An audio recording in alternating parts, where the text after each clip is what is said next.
In the spring of 1846, a group of 87 pioneers, primarily from the Donner and Reed families, set out from Illinois.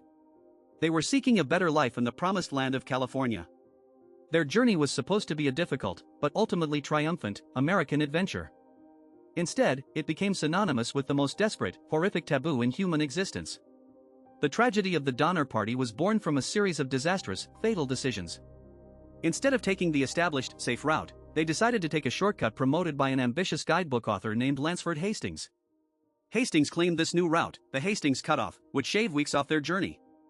But Hastings had never actually traveled the route with wagons. The shortcut forced the pioneers to hack their own road through the treacherous Wasatch Mountains and cross the deadly, salt-baked expanse of the Great Salt Lake Desert. They lost wagons, cattle, and precious, irreplaceable time. By the time they reached the eastern slope of the Sierra Nevada mountains, it was late October. The local guides warned them. The winter storms in the Sierras were brutal and unpredictable. But they pushed forward, desperate to reach California. They made it just short of the mountain pass before the sky went dark. The snow began to fall. And it didn't stop. It was the worst winter in the recorded history of the Sierra Nevada. Within days, the pioneers were trapped under 5 feet of snow near Truckee Lake. They hastily built crude, freezing log cabins, but they were hopelessly trapped. They had almost no food left. They slaughtered their remaining cattle, eating the meat, then boiling the bones, then roasting the hides. They ate their pack mice. They ate their pet dogs. When the animals were gone, they boiled the leather from their boots and the roofs of their wagons into a disgusting, glue-like paste. By mid-December, starvation began claiming lives. Desperate, a group of 15 of the strongest pioneers, including 5 women, fashioned crude snowshoes and set out to cross the 7,000-foot mountain pass to find help. This group became known as the Forlorn Hope. They wandered in a blinding, freezing blizzard for 33 days. When their food ran out, they began to die of exposure and starvation. And then, the unspeakable happened.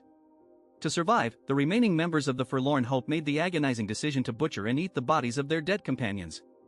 They carefully labeled the meat so no one would accidentally consume a member of their own family. Only 7 members of the Forlorn Hope survived the trek to reach a settlement in California. It took 2 more months for rescue parties to finally reach the trapped cabins at Truckee Lake. What the rescuers found was a scene of pure, unimaginable horror. The snow was 20 feet deep. The survivors were skeletal, living in dark, filthy holes beneath the snow. And scattered around the camps were the mutilated, half-eaten remains of their friends and family. Of the original 87 members of the Donner Party, only 48 survived. Nearly half of them had perished, and roughly half of the survivors had engaged in cannibalism to stay alive. The story of the Donner Party shocked the nation. It is a story often reduced to a macabre punchline about cannibalism. But it is actually a profound, terrifying study of human endurance. It asks us to confront the darkest corner of our own psychology. When the snow is 20 feet deep, the fire is dying, and your children are starving in front of you. What parts of your humanity are you willing to carve away just to see tomorrow? Subscribe to Echoes in the Dark, new mysteries unsealed every week.